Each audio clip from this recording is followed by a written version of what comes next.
ആ മഹി വന്നല്ലോ. ഓഫീസിലേക്കാന്നും പറഞ്ഞു പോയിട്ട് മഹി ഇത് എവിടെയായിരുന്നു? ഒരു സൈറ്റ് കാണാനുണ്ടായിരുന്നു. എന്നാ അത് പറഞ്ഞിട്ട് പോയായിരുന്നില്ലേ? ഡാഡി എത്ര നേരമായിട്ട് വെയിറ്റ് ചെയ്യുന്നു. വാ.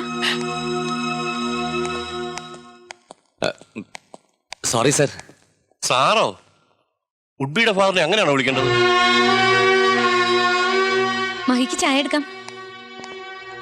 ചില തീരുമാനങ്ങൾ എടുക്കേണ്ടതുണ്ട് മഹിക്ക്.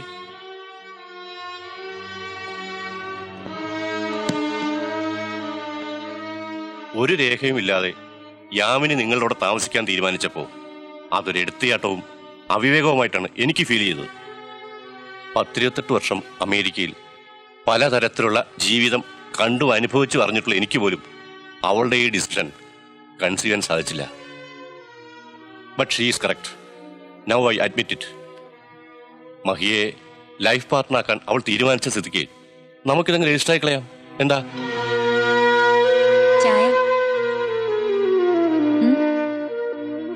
ആ തേഴ്സ്ഡേ എനിക്ക് കൽക്കട്ടയ്ക്ക് പോകണം. ഓ, ജോൽസിനെ കണ്ട് ഞാൻ ചോദിച്ചു. ബുധനാഴ്ച നല്ല ദിവസമാണ്. അന്ന് മഹിക്ക് എന്തെങ്കിലും എൻഗേജ്മെന്റ്? അല്ല, എൻഗേജ്മെന്റ് ഉണ്ടായാലെന്താ? ഇത് മാക്സിമം 1 മണിക്കൂറത്തെ കാര്യമല്ലേ ഉള്ളൂ. രജിസ്റ്റർ ഓഫീസ് വരെ ചെല്ലണം, ഒപ്പിടണം. വിശ്വാസം തെറ്റിക്കണ്ട. ജോൽസും പറഞ്ഞ സമയം തന്നെ ഡാഡി ഫിക്സ് ചെയ്തോളൂ. ഞങ്ങൾ റെഡി ആയിരിക്കും അല്ലേ? ഓക്കെ, അപ്പൊ 11 മണിക്ക് തന്നെ ആയിക്കോട്ടെ. ഞാനൊരു 10:30 മുമ്പ് രജിസ്റ്റർ ഓഫീസിൽ എത്തിക്കോളാം.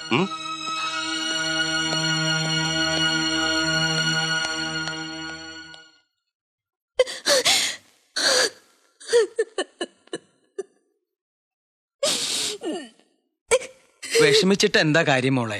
ദൈവനിശ്ചയം അങ്ങനെയാണെന്ന് കരുതിയാ മതി. അങ്ങനെ പറഞ്ഞു ഒഴിയരുത് മാഷെ. ദൈവനിശ്ചയം മറിച്ചാണെങ്കിലോ? ഇപ്പൊ ഒരു തീരുമാനം എടുക്കണം. അത് മൃദുല വിചാരിച്ചാലേ നടക്കൂ. അവരെല്ലാം തീരുമാനിച്ച സ്ഥിതിക്ക് നമ്മളായിട്ട് ഇനി എന്ത് തീരുമാനിക്കാൻ? തീരുമാനിച്ചത് ആ മേനോനും മകളുമാണ്. മഹിക്ക് അതിലൊട്ടും താല്പര്യമില്ല. കുറെ കാലം കൂടെ കഴിഞ്ഞ പുരുഷനെന്ന നിലയ്ക്കെങ്കിലും മഹിയെ രക്ഷിക്കാനുള്ള ബാധ്യത മൃദുലയ്ക്കില്ലേ? മൃദുലയെ ഒത്തിരി സ്നേഹിച്ചുപോയി. ആ ഒരു തെറ്റേ മഹി ചെയ്തിട്ടുള്ളൂ.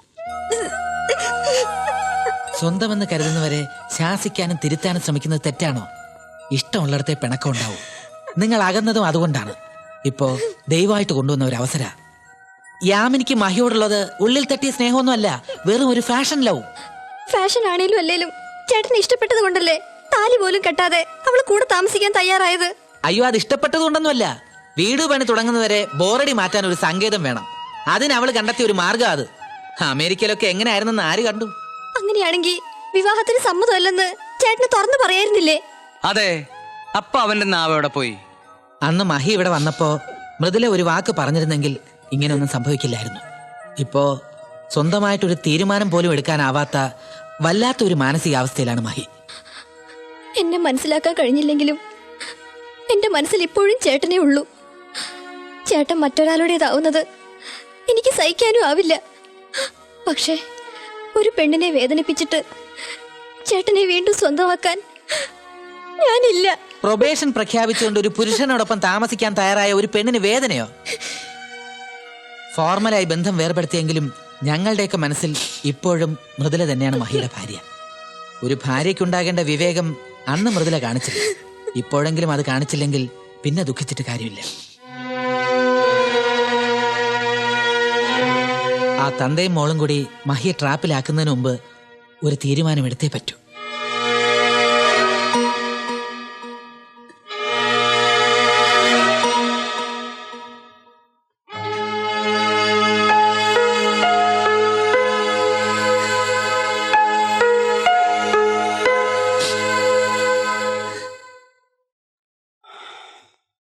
ഇല്ല, അവള് വരില്ല.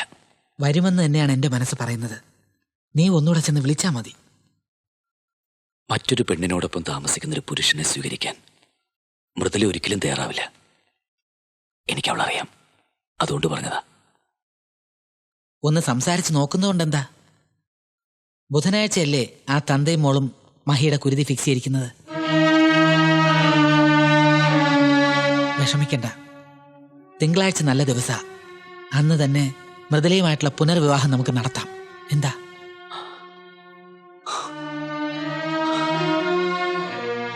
പൊരുത്തക്കേടുകൾ ഏറെയുണ്ടെങ്കിലും യാമിനി ഒരു പെണ്ണ. എന്നോട് ഇഷ്ടവും വിശ്വാസമുള്ള ഉണ്ടല്ലേ, കൂടെ താമസിക്കാൻ തയ്യാറായത്? നീ പറഞ്ഞു വരുന്നത്? മൃദുലെ ഒരിക്കലും എനിക്ക് മറക്കാൻ കഴിയില്ല.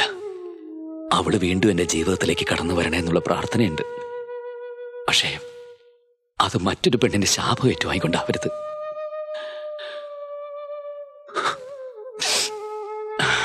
എല്ലാരും പറയാറില്ലേ വിധിയാണെന്നൊക്കെ. ഞാനും അങ്ങനെ വിചാരിച്ച് സമ്മാനിച്ചോളാം.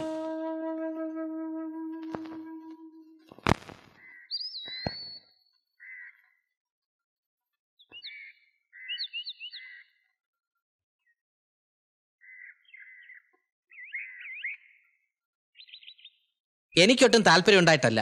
മഹിയുടെ ഭാഗത്തു നിന്ന് ഒരു സാക്ഷി വേണമല്ലോ എന്ന് കരുതി മാത്രമാണ് ഞാൻ വന്നത്. മൃദുലയെ വിവരം അറിയിച്ചോ? അറിയിക്കാതിരിക്കാൻ എനിക്ക് കഴിഞ്ഞില്ല. എന്റെ അവസ്ഥ ഫോണിലൂടെ ഞാൻ അവളെ അറിയിച്ചു. എന്നിട്ട് അവളെന്ത് പറഞ്ഞു? ഒന്നും പറഞ്ഞില്ല. റിസീവർ താഴെ വയ്ക്കാതെ ഏറെ നേരം നിന്നു.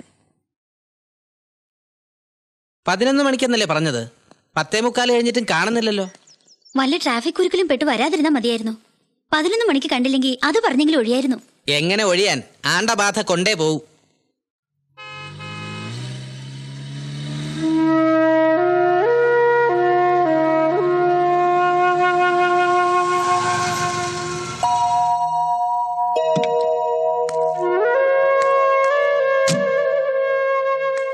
കാത്തുനിന്ന് ബോറടിച്ചോ?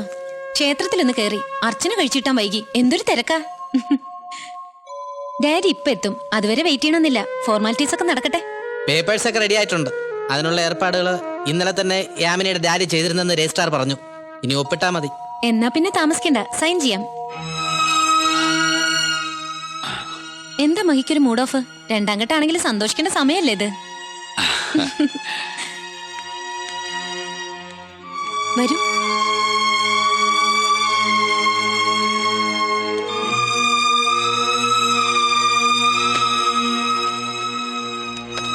ഇവിടെ ഒപ്പിട്ടോളൂ.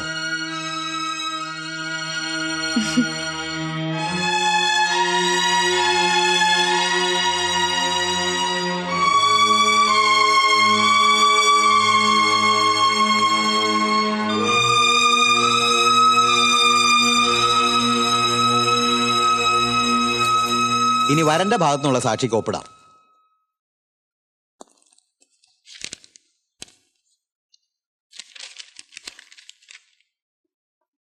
വരനും വരന്റെ സാക്ഷിയും വധുവിന്റെ സാക്ഷിയും ഒപ്പിട്ടു. വധു വന്നില്ലേ? 1 minute.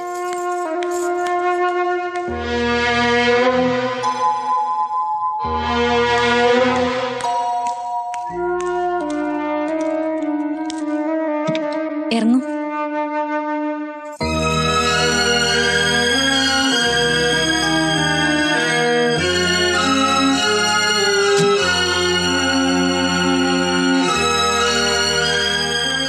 മഹിയുടെ മനസ്സിൽ എന്നും മൃദുലയ്ക്കേ സ്ഥാനമുള്ളൂ എന്ന് ഞാൻ മനസ്സിലാക്കി. അമേരിക്കയിലെ ബന്ധങ്ങളുടെ തകർച്ച കണ്ട് വളർന്ന എനിക്ക് നിസ്സാര പ്രശ്നങ്ങളുടെ പേരിലാണ് നിങ്ങൾ അകന്നതെന്ന് മനസ്സിലായി. കെട്ടിടത്തിന്റെ പ്ലാൻ വരയ്ക്കുന്ന പോലെ നിങ്ങൾ ജീവിതവും മുൻകൂട്ടി വരച്ചുപോയി. അതിലേക്ക് ഭാര്യയെ കൊണ്ടുവരാനുള്ള ശ്രമത്തിലായിരുന്നു നിങ്ങൾ. മുറിയിലെ സാധനങ്ങൾ അല്പമൊന്ന് സ്ഥാനം മാറിക്കിടന്നാലോ, ചീപ്പിൽ മുടിയിരുന്നാലോ ജീവിതത്തിൽ ഒന്നും സംഭവിക്കില്ല.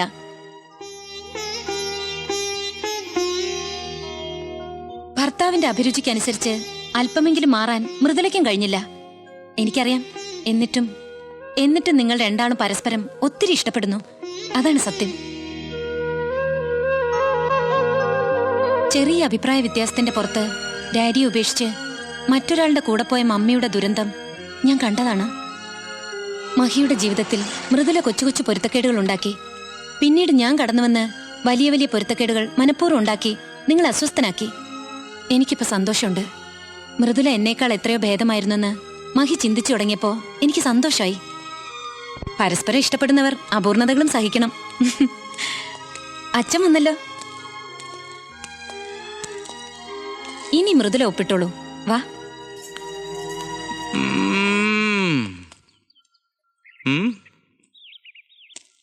വരടോ.